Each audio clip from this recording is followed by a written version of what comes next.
How to check in flight on trip.com. Hi everybody, welcome back to the channel. In today's video I will simply guide you on how you can check in your flight or anything else on the trip.com app, so make sure to watch the video till the end. So basically, if you have a flight that is yet to be awaited and you have a booking made on the flight, you want to simply check in using either your booking ID, your reference number, or your 4-digit PIN.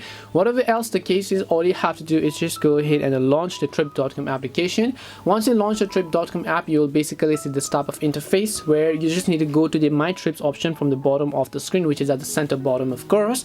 Once you come to this page, if you look at the very top, you'll find an option called All Bookings. Now when you go to All Bookings, by default automatically you'll be able to see a list of bookings that you have yet to come, that is already been made, or that you've already made in the past, and you'll find an option to check in those specific bookings. But in case you don't find it, then there are a couple of ways you can do this.